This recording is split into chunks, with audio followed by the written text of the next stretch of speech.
So good afternoon and welcome to today's colloquium. Today our guest is Bret Kugelmass. Bret is a former technology entrepreneur who has dedicated his focus to climate and energy challenges. One of the early pioneers in commercializing unmanned aerospace technology, he founded and remained the CEO of Airframe Incorporated for 5 years up until its acquisition. Prior to that, he received his master's in robotics from Stanford University, and his earlier work includes designing lunar rover control systems for NASA and a concept electric car for Panasonic. In 2017, he launched a Washington, D.C.-based research institute, the Energy Impact Center, which is focused on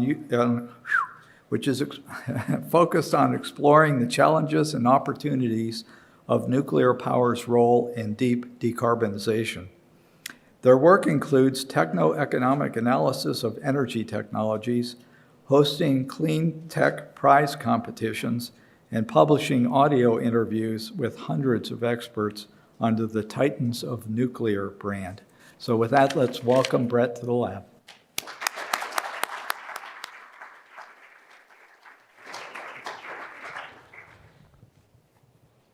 Hey everybody, thank you so much for having me here. 2 years ago, I embarked on a very new type of journey. Fresh off the heels of your classic Silicon Valley startup story, still bright-eyed and full of ambition, I realized my former life was missing only purpose. And all that I wanted to work on was what I thought to be the greatest challenge of our time. I bet some of you in this room don't believe in climate change, or maybe know a few colleagues who don't. To that, I used to take a very adversarial viewpoint.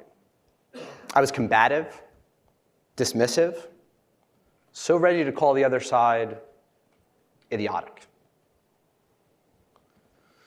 But after a while, you begin to realize that climate change, more than anything else, has become a proxy war for debating other societal values.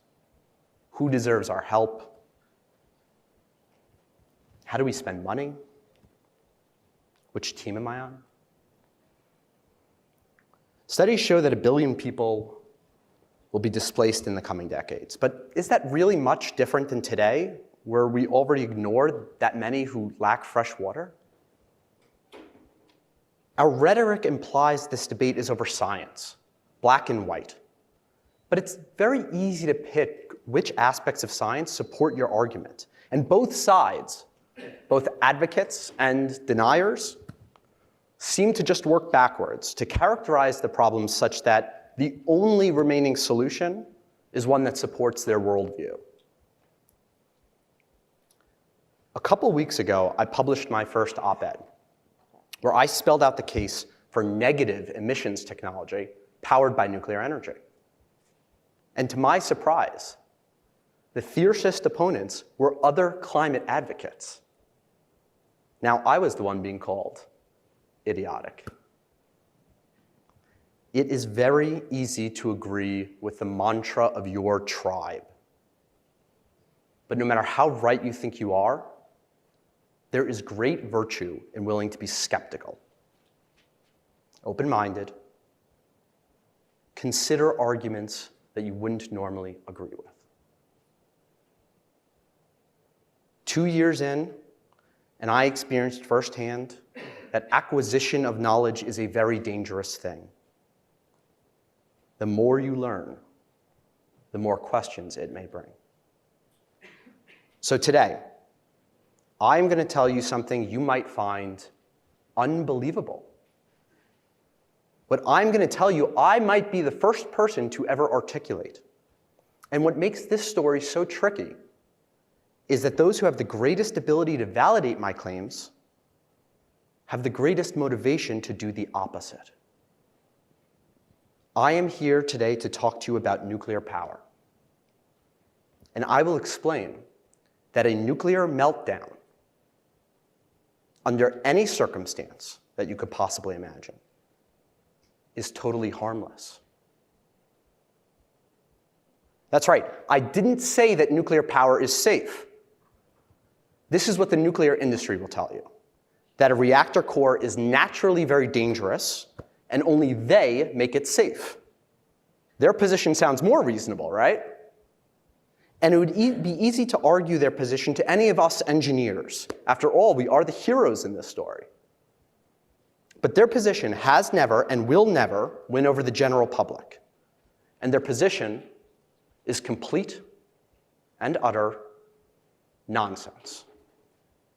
What I am saying is that a meltdown of your standard 1960s light water reactor, even without the engineers, the inspectors, the containment domes, the safety systems, the backup generators, poses zero threat to the public. And who is responsible for this debilitating misconception? Not big oil, not hippie environmentalists. Responsible for this 5-decade shackling of human prosperity is, ironically, the nuclear industry itself. Have I got your attention? Good. Now I'm going to make my case through a journey of history and physics, and then I will share with you my solution for climate change. Now, as a warning, I don't make too many friends during this talk, so if you get easily offended, here's your chance for a bathroom break. Okay. History. In the 1960s, the US started building hundreds of reactors. Not even a generation had passed since we dropped the bomb, and there was no fear of atomic energy. The world could not have been more excited to employ this wondrous power source. A fuel that had seemingly magical properties, so energy rich that a Coke can worth could power every aspect of your entire life. Physics. Not only does uranium have a 3 million times energy density of fossil fuels, it's as abundant as tin. It is 25 times more abundant in the crust of the Earth than oil and coal combined, with 75 million times the contained energy.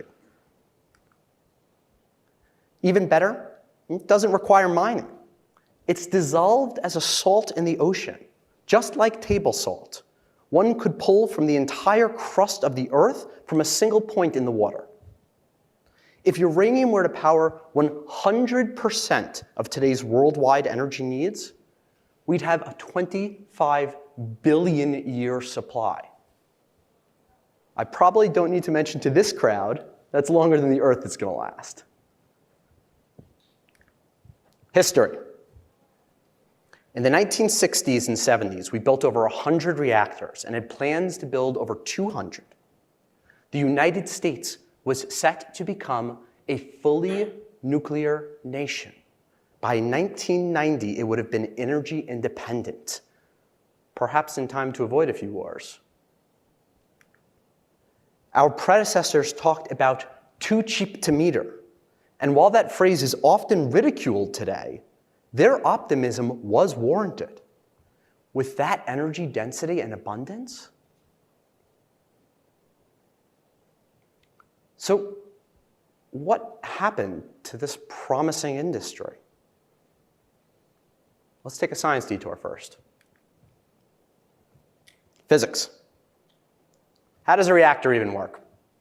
Well, most people, heck, most nuclear professionals think it's a chain reaction of splitting atoms that's poised to go supercritical at any moment, but for an active control system. Not true. Via its very physics, there are 3 methods in which a nuclear reaction is held in perfect balance without any active control: the Doppler effect, the thermal expansion of water, and the negative void coefficient. A light water reactor, as its name implies, requires water to moderate or tune the neutrons. If the reaction begins to increase, experiencing a transient or a moment of supercriticality, the physics of the water across these 3 separate factors bring it back in line. A water reactor operates like a ball in the bottom of a bowl. It operates in balance, or not at all. If anything, it's tough to keep the reaction going. You see, neutrons are a fickle thing. They are electromagnetically impervious. They're designed to slip through the cracks of matter. In water reactors, a chain reaction will not continue without both water and the precise geometry of the fuel itself. If everything goes wrong and the water boils off, good. That means there's no water left to tune those neutrons and the neutrons escape. The reaction dies. If everything goes wrong and the core melts, good. This means the geometry is lost and those sneaky little neutrons escape. Not enough neutrons, no more reaction, no more neutrons. It's naturally self-diminishing. But if the reaction stops on its own, when the neutronics gets too out of whack, why does the darn thing melt down? Well, splitting the atom is not the only source of heat in a nuclear reactor. After that atom is split or transmuted, what's left has a little extra energy. Very little, in fact.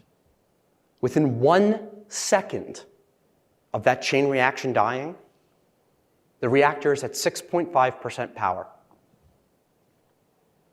Within an hour, only 1.5%. A day, 0.4%. A week, 0.2%. This isn't very much, but it is enough to melt some metal. This is why we call it a meltdown. Now, I want to make this crystal clear. This is different from what happened at Chernobyl. Chernobyl was a graphite reactor that first exploded and then caught fire. That was not a meltdown. That is not the context of this talk. So if all that happens during an actual meltdown is that the reactor core becomes a hot, molten pool of metal, why are we all so afraid of water-based reactors? Why has virtually every nuclear engineer for the last 50 years dedicated their career to nothing else but preventing this one thing from happening? Why do we think of a meltdown as a dangerous event? History. Utilities are a weird business. Due to heavy infrastructure investment and the natural monopoly that creates, prices were strictly controlled by the government up until the 90s. They were not driven by competitive dynamics or by saving customers money. Utilities were, and many still are, compensated as a function of how much they build, own, and operate. Do you guys see the incentive structure here? Throughout the late 1960s and 1970s, in order to generate greater utility profits, nuclear power plants kept getting bigger and bigger. This is what the customer demanded: high capital expenditures. But Icarus could only get so close to the sun. Eventually, the whole industry flew into economic flames. As reactors got bigger, their supply chain became more specialized, and the construction became more complicated. As an example, both the reactor vessels and the turbines eventually became so large that they could only be transported to site by barge. There were only a couple factories in the world that could manufacture them. The cost of a pressure vessel alone escalated from $1.5 million to $150 million for a pressure vessel. By mid-1970s, every project in the country started experiencing delays. The supply chain for these specialty parts simply wasn't robust enough. 2 more factors contributed to serious delays as well. The first, however incredibly ironic now, environmental lawsuits.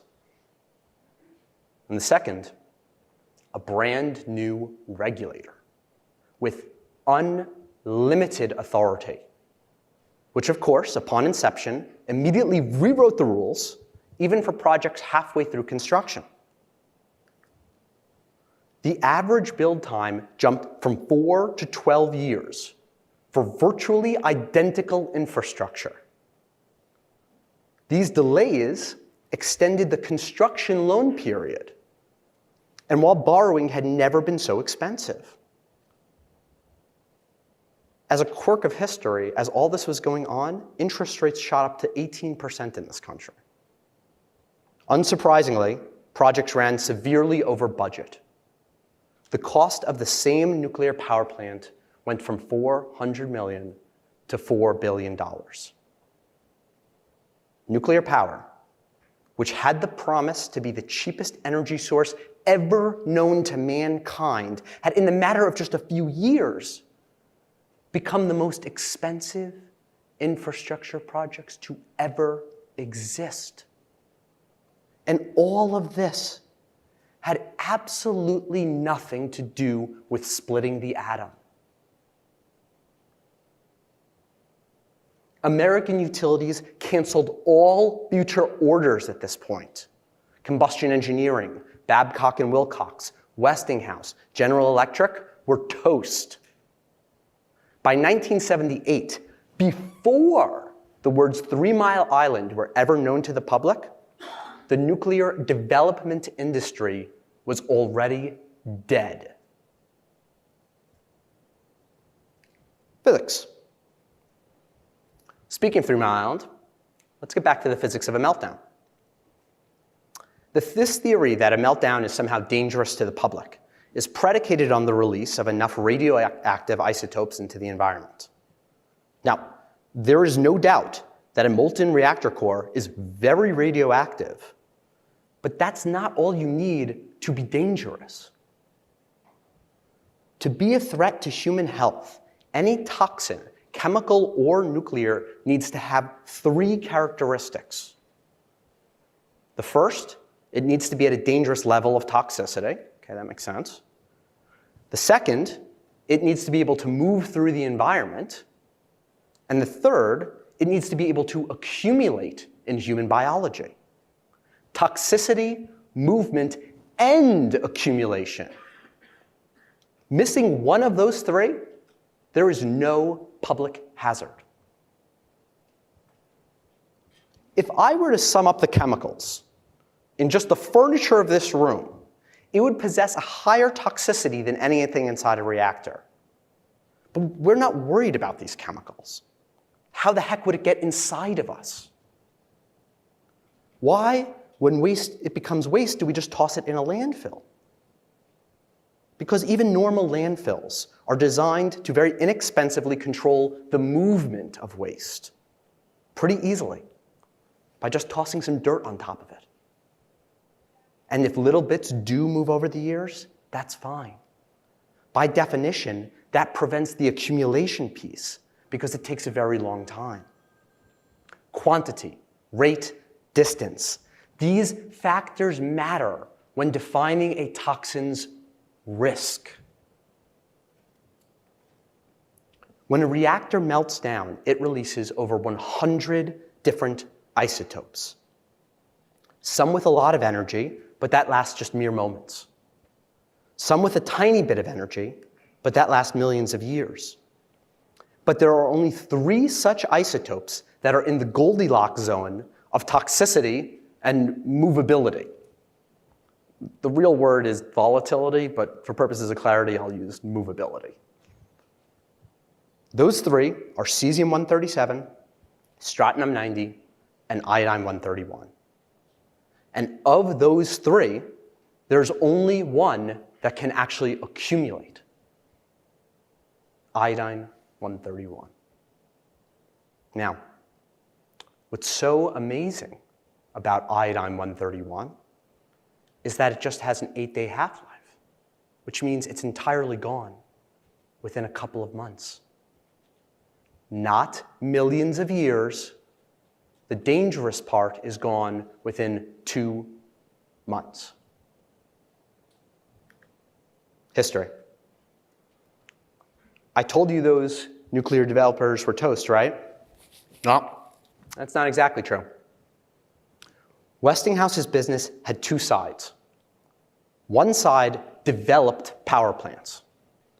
The other side sold services into utilities, equipment upgrades, safety modifications. Now, let's take a minute to think back to the Great Recession, right? 2008. What if we just let the auto industry collapse? If we didn't bail them out? If all the car developers went out of business? Think about the two sides of the auto industry. What would happen?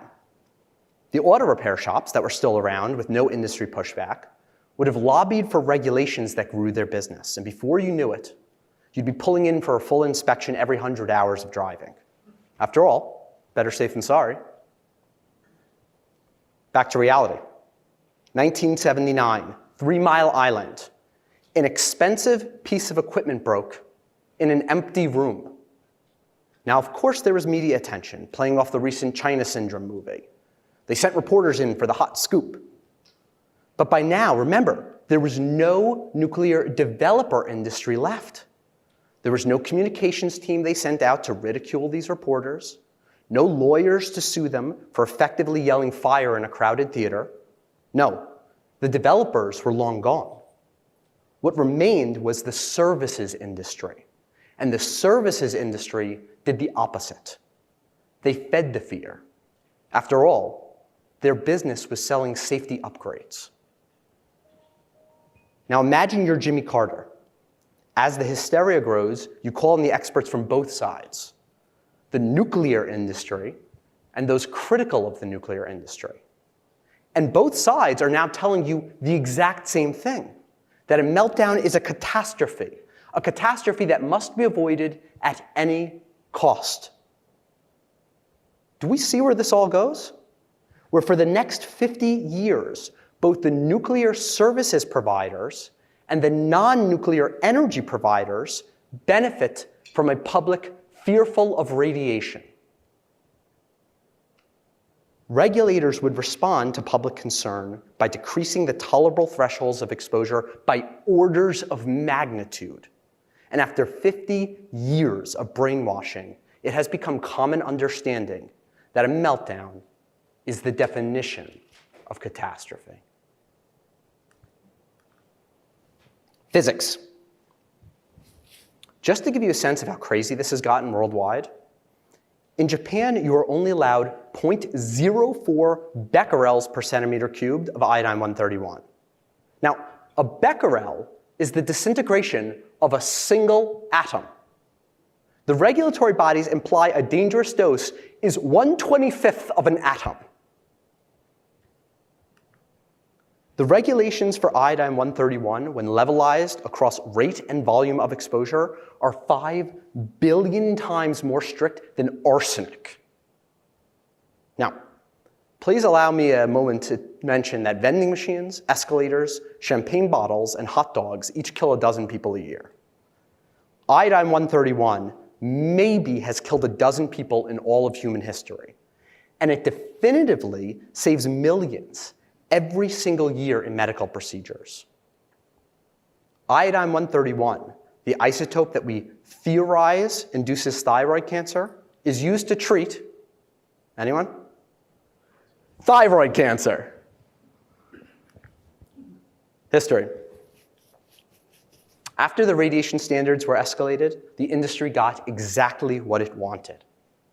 New regulations followed, mandating an extra $300 million in safety upgrades for every single one of the existing plants to prevent, in reality, what was an equipment malfunction in an empty room.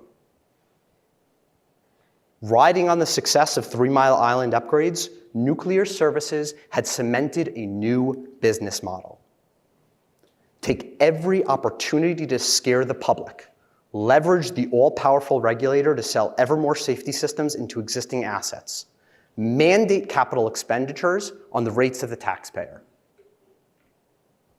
1986, Chernobyl. This plant was a graphite reactor designed specifically to make plutonium. It is as different from a water-based reactor as a fireworks factory is from a furniture factory. But by this time, 0 companies were incentivized to explain this difference. Westinghouse sold another $400 million in safety upgrades for every commercial nuclear plant in the US, even though none of them were based on graphite. 1989, Hanford closes down, and since then, over $100 billion has been spent over 30 years digging and refilling holes in the middle of the desert, even though there was no iodine-131 left after 2 months. 2001, September 11th. This time, security upgrades. 115 armed guards per plant, aircraft shields, missile shields, money, money, money. 2011, Fukushima, an earthquake, a tsunami, blackout, fires, 20,000 drowned, and not a single person was affected by radiation in any way.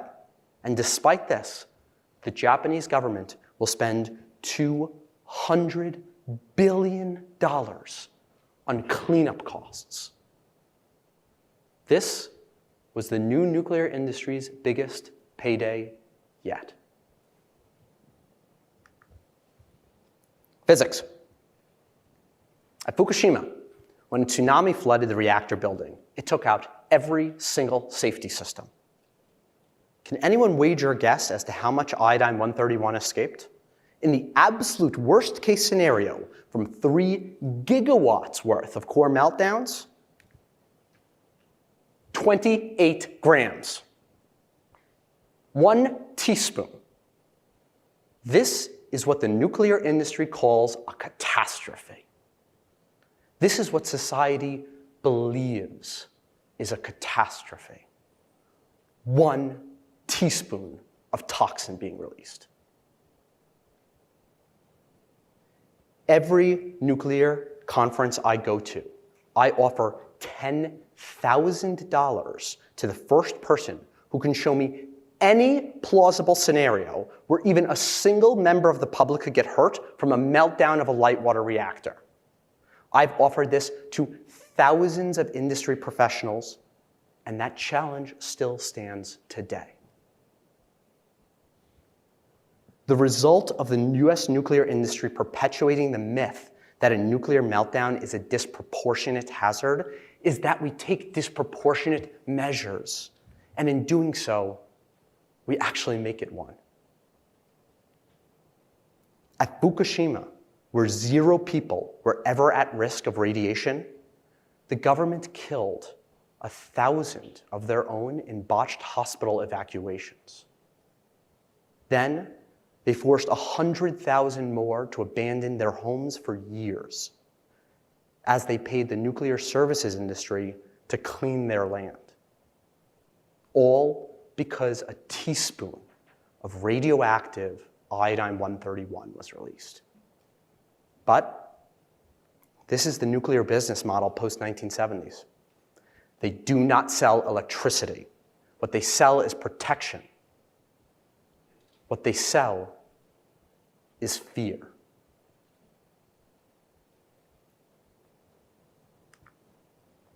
Okay, so what does this all have to do with climate change? I'll get there. But first, let's remember, it is the magnitude of carbon dioxide that's in the air that controls the rate of heat addition. Since we're at 410 parts per million after having added 1 trillion tons of CO2, this corresponds to a radiative forcing, a net addition of heat of 3 watts per square meter. Okay?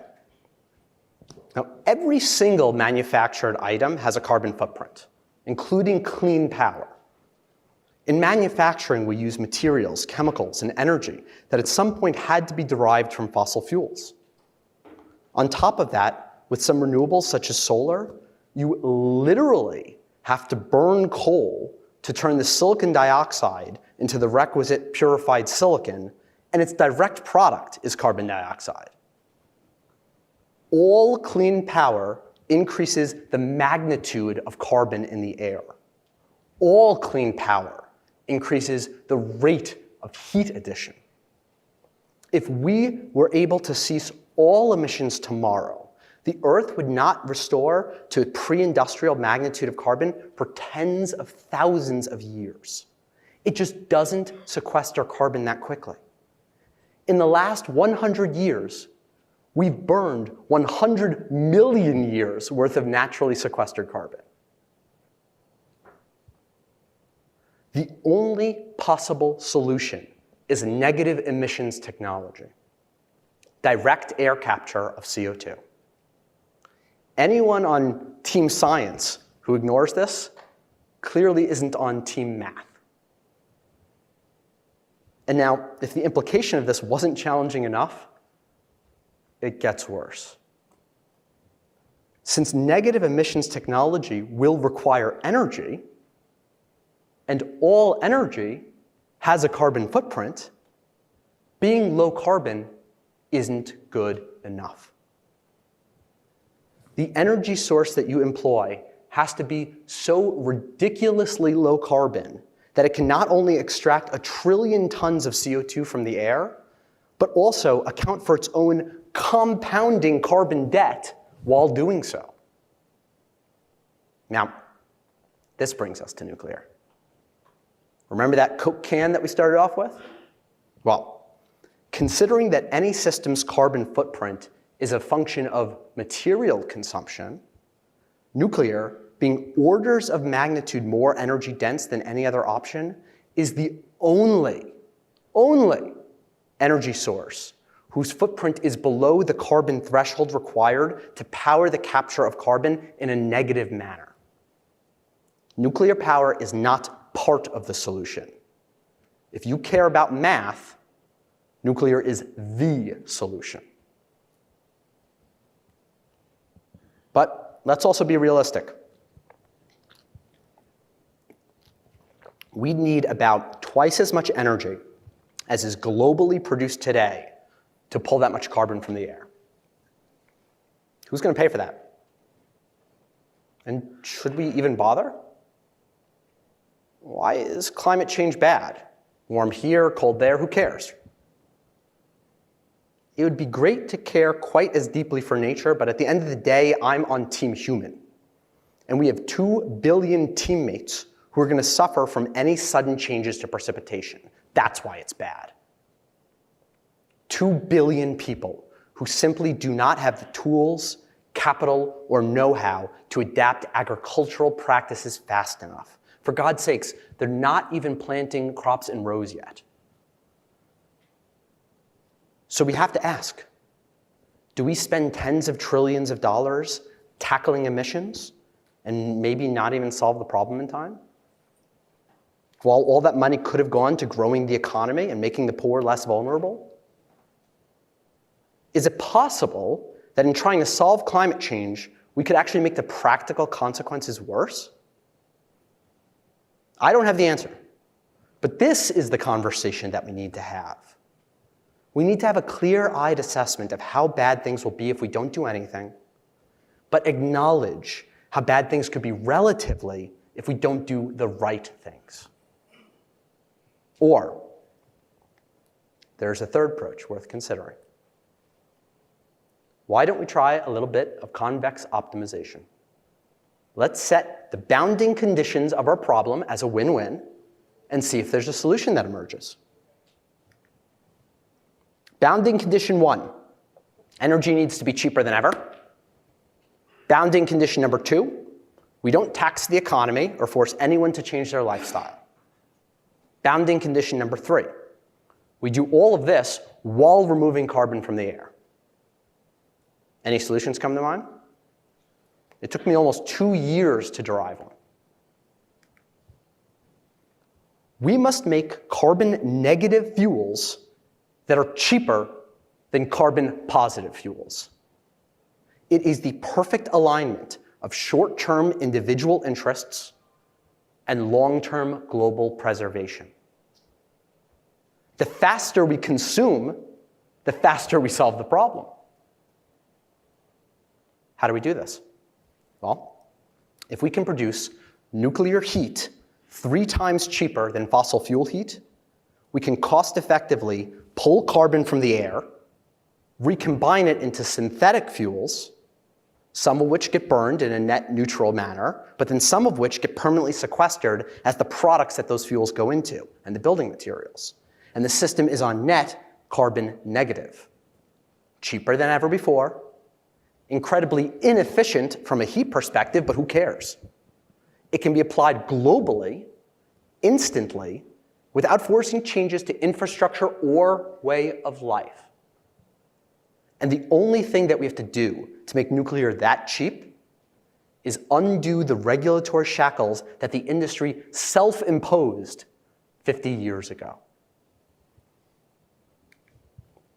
A 1968 nuclear light water reactor is still, to this day, the cheapest, cleanest energy mankind ever created. Yes, what I am telling you is that we don't need any new technology to unlock a future of global health and limitless prosperity. All we need is a new mindset. As I said before, the acquisition of knowledge is a very dangerous thing.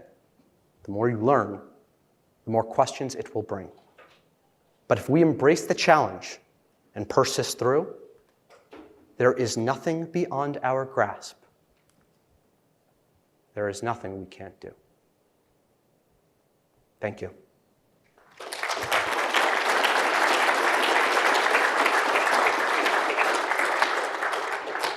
Wanted to leave plenty of time for questions, so. Sure. Any questions for Bret? Please, in front. Yes, I guess it's interesting how like nuclear energy and nuclear stuff is like nuclear is relatively small. It seems like it would be good for that those your kind of idea and take advantage of the I don't know, be ahead of the market, something like There is no nuclear development industry. And when you think of the nuclear industry, you think there are companies out there that sell power plants. Those just do not exist. But there are companies that sell radiation protection. It's just what are the current nuclear? They're run by the utilities. They were commissioned and sold to the utilities in the 1970s. But they're the companies that would be in the market to sell a product, like Westinghouse and GE once were, like combustion engineering, Babcock and Wilcox, Siemens, many of these businesses, they shut down the part of the business that sold nuclear power plants. And the entire business that exists today sells nuclear services, which is mostly selling radiation protection, equipment, services, strategies, data analysis into the utilities which own the existing assets. But there's no one left that actually sells nuclear power plants. The next question would be, you said price. If I want to make a gigawatt hour of fuel, fossil fuel, or one of these light water reactors, which one wins? If you think about, there's a very easy way to think about it. Oh, sorry. Which one wins if you were to make power from fossil fuels or from nuclear power? Now, a thermal power plant, whether it is burning coal or whether it's extracting the heat from the fuel rods of uranium, is virtually identical infrastructure, okay? But 75% of your cost of electricity from a coal plant comes from the coal itself, whereas a negligible percentage comes from the uranium in a fuel. So you can estimate the cost of a nuclear power to be 1/4 that of coal if all regulations were the same, just from a strictly infrastructure perspective. That means they'd be producing power at $10 a megawatt hour. Coal produces on average across the world $40 a megawatt hour, and it's still the cheapest energy source that most places can access. Southeast Asia is building, or Asia as a whole is in the process of building 1,600 new coal power plants. Today, even with all the, everything that we hear about renewables dropping down in cost, 1,600 new coal power plants are being built because it's the cheapest energy source. Nuclear could be 1/4 that price if all we built was that 1968 plant over and over and over again. Please. What about the issue of the so-called spent fuel from light water reactors? Yeah, so the question was about what about the spent fuel? Spent fuel wasn't something that was considered dangerous up until this shift in the industry's behavior changed. It was considered a waste stream just like anything else, didn't have that much regulations around it. The federal government took care of it. They just diluted it like we do other industrial toxins. You just dilute it and it becomes not a problem. And then when the shift came and it began all about selling radiation protection, that's when it was mandated that you have to store it for 1 million years. Why? Because the cost to store something for 1 million years is astronomical. And so, as we mentioned before, the only dangerous toxin that comes out of a nuclear reactor because of its ability to accumulate in biopathways is iodine-131. I can guarantee you there's no iodine-131 in any spent fuel that's over 2 months old. Please. To slacken the regulations on reactors now and to start diluting the spent fuel again, and not storing it anymore? The question is, should we loosen the regulations? Yes, we should reset them to exactly what they were in the 1960s. 1960s. If we reset the regulations to the 1960s, you'd have the cheapest, cleanest energy source everywhere in the world. Prosperity would increase. There'd be unlimited clean water, and everyone would have clean air.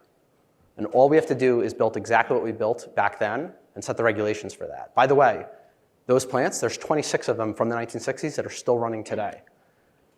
One of the arguments I like to take to the regulators is, okay, if that's not safe enough, shut them down. If you really think they're not safe enough, shut them down tomorrow. And if they are safe enough, let us build more of them. Please, in the back. Do you see a role for nuclear power in hydrogen extraction? Would that create a negative fuel source?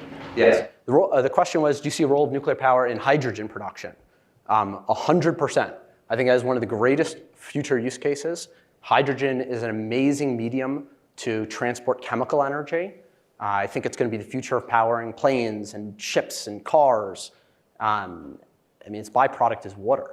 How much better does it get? Half of the energy equation is sitting in the air, and its waste stream is water. Hydrogen is amazing. And you can create hydrogen from water using high-temperature electrolysis produced by nuclear energy. Please. So to follow up to that question, by the way, I'm the one who emailed you yesterday. I'm not sure if I could make it. You've answered some of my questions, but you've addressed CO2. You haven't addressed CH3, which can be considered in some circles more of an issue than CO2. So does this technology purport to remove CH3 as well? It's a good question. There are other greenhouse gases. So what do we do about them? Well, CO2 is the one that we often treat as the bad one because it persists in the atmosphere for thousands of years. So even if you were to stop production of it tomorrow, it would still have a warming effect for thousands of years. That's why it's such a big issue. Some of these others, like CH4, methane, they have I don't know what the exact term is, but in atmosphere lifetime of, let's say, on average 20 years. So if you stopped the emission of them, it would subside over that period of time. Now, of course, what I'm actually advocating for is direct air capture. So if you could produce technology that's already pulling giant quantities of air and separating out its constituent parts, you're pulling out the CO2, perhaps you could reconfigure it to also pull out some of these other greenhouse gases. And maybe some other things we don't like too, right? If we're building these giant atmospheric air filters, let's pull out some of the lead, let's pull out some of the cadmium, let's pull out some of the arsenic. Now you guys probably don't realize this, but you are breathing in heavy metals that are in the air every single day. So this could be, the Brita for the atmosphere is what I'm proposing. Please. So say you do manage to change the regulations.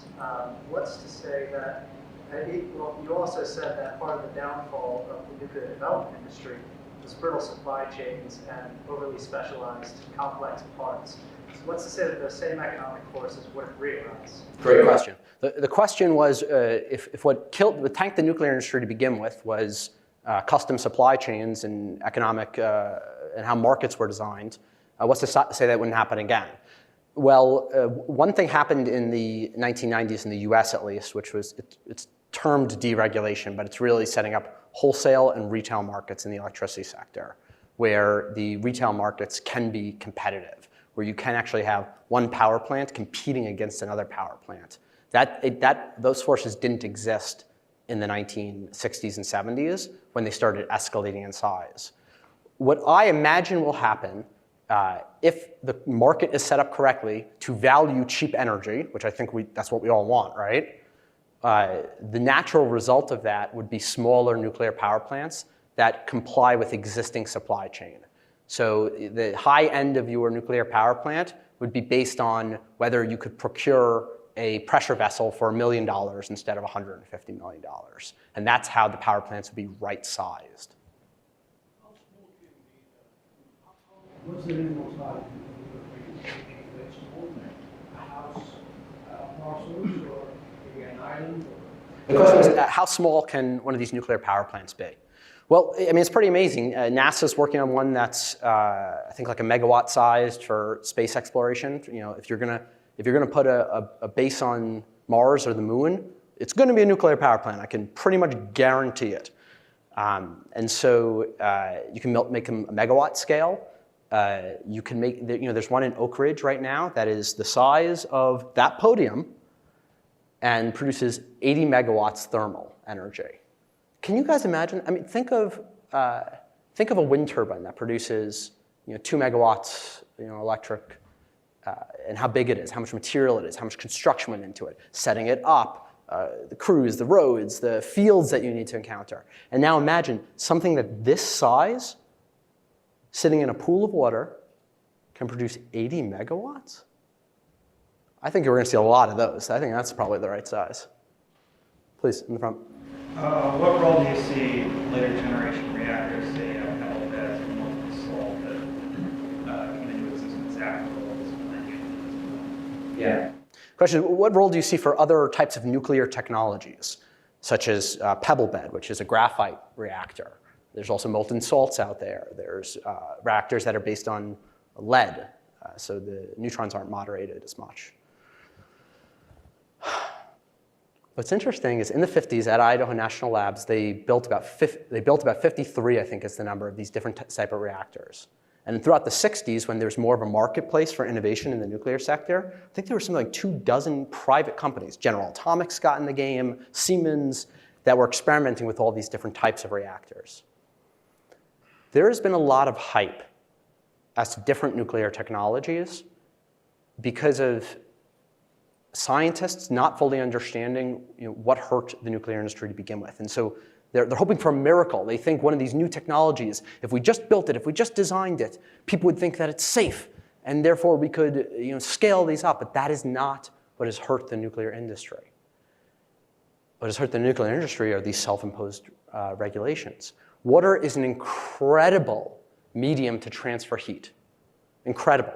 Doesn't have the highest heat capacity, right? But it has the highest volumetric heat capacity, okay? Which means that your ability to move heat from point A to point B is the best with water of any other material.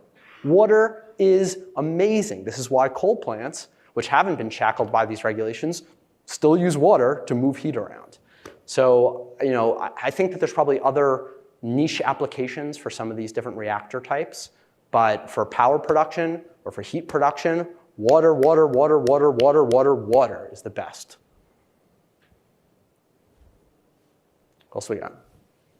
What's keeping countries like Russia and China from adopting their own regulations, including nuclear plants? It's not happening. The question was, what's stopping China and Russia or other countries from doing this? I'll answer that question in two different ways. One, they are adopting their own regulations, and they've already done certain, like China has already gotten rid of the security regulations. So their nuclear power is essentially a copied American reactor, but without those 115 security guards, and so their operational costs already are lower. I imagine that trend will continue, and after they hear enough of my talks, I think they'll get rid of safety features altogether. And it won't be a bad thing, because remember, the meltdown of a light water reactor is not a hazard to public health. But the industry is a very tight-knit community. It suffered from groupthink, and so at the end of the day, everyone just builds the same things that the Americans built. A Chinese light water reactor is a virtual carbon copy of an American light water reactor. I don't know if they just don't have a mature enough industry yet to make their own like high-level design decisions. But even for them, it cost them $5 billion to build this thing, and for a $5 billion project, maybe you guys know this, how the decisions get made isn't always what, one of the engineers in the middle might think is the best decision. Sometimes other forces dictate what the project looks like at the end of the day. Please, in the back. Yeah, so what type of reactor is Bill Gates trying to build in China? Yes. What type of reactor is Bill Gates trying to build in China? Well, Bill Gates isn't building any reactors. Bill Gates invested in a company through his CTO of Microsoft, Nathan Myhrvold, to build what was first called a traveling wave reactor, and they now dropped that and is now a molten salt reactor. He is championed as like a way to get that company great press attention and to bring a different outsider voice into the nuclear industry. But Bill Gates pretty much has nothing to do with that project on a day-to-day basis. I think once ironically, he went to Congress asking for money for it. Listen, I think Bill Gates is a great guy, but I don't think he knows much about nuclear, and I don't think he cares enough to really push that effort as far as it needs to go. But to answer your question about the technology, it was first they were calling it the traveling wave reactor, which was a hypothetical reactor concept. It didn't pan out. And then it became a molten salt reactor, which not as good as water. Doesn't have as robust a supply chain. It's got all sorts of other problems like, remember when I talked about that negative void coefficient, one of those three forces that bring the reactor back in line if anything gets too out of whack? Well, a salt reactor has a positive void coefficient. And so it can spiral out of control as things get hotter and hotter. So I don't know what he's up to. Please. Yes, it seems that most of the carbon capture techniques that we've tried in this country has fallen apart because of various technical and economic problems. What's to keep the carbon capture part of your scheme from having escalating problems just like the nuclear industry? Yes. Carbon capture has had problems so far. What's to keep that from happening again? There's two different types of carbon capture.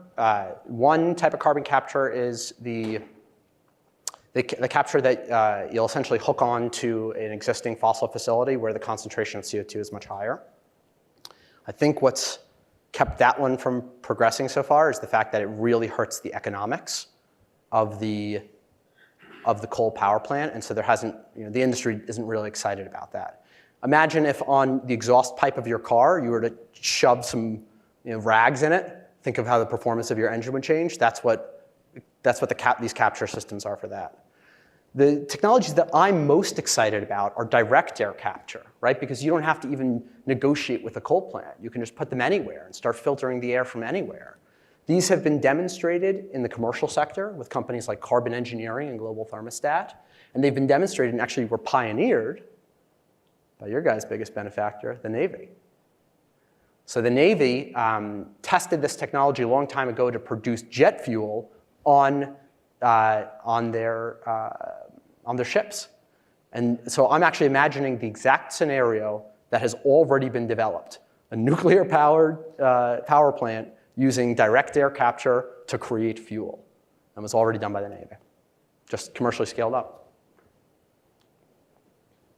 Please. What made you decide to investigate this in the first place and question that nuclear power is dangerous? Yeah. Well, what created my personal investigation of the space and began to question the idea that nuclear power is dangerous. So when I started the Energy Impact Center, the goal was just climate change. We ran the math and realized how important nuclear was. And just, I don't know, maybe it's because I'm a mechanical engineer. Something really bothered me about the fact that it had this 3 million times advantage and was twice as expensive as coal.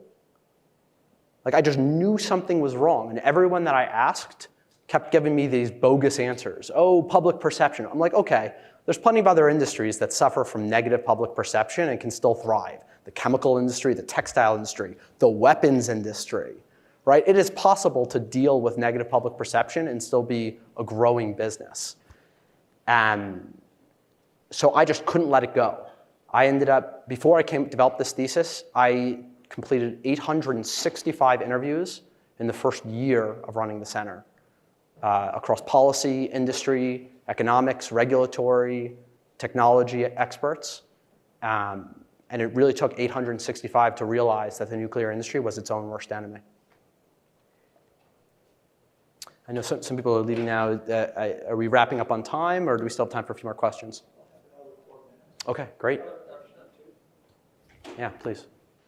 What would you say are the next steps to take to kind of push the nuclear industry in the right direction? What would you say are the next steps to push the nuclear industry in the right direction? Well, my organization has spent all this time doing research, coming up with these economic models, trying to put this educational material out into the world. Everything that I'm saying, if you want backup, if you want to hear it through the interviews of the nuclear experts themselves, go to titansofnuclear.com, where I posted all of these hundreds and hundreds of interviews up online. And so we've been in the research and education mode so far, and now it's time to get into impact mode. And so we're building up another part of our organization, which is something like an international lobbying arm. And we're going country by country, meeting with regulators, laying out the math to them and showing them how much air pollution is hurting their country and how little radiation would. That's our next steps. I also hope that many other organizations take this information and run their own way with it, so we can create this reality where nuclear power is cheap again. I know you had a question. Yeah. Have you thought about trying to kind of rebrand the way you present this argument? Because I feel like it's going to be really hard to beat public perception. It's not like they're going to try and understand the low level physics. Yes. Yeah. So the question was, have I tried different ways of branding this argument? Yes. So I have about 10 different presentations. This is the one for an engineering audience. I figured the folks at APL would like me getting into some of the math, and so that's why I did that little history, physics type thing for you guys. Our main theory is that you can't change public perception directly. I mean, these companies spend hundreds of billions of dollars in marketing their own solutions and the value of their own solutions. Our thesis is that only economics can eventually shift public perception over time.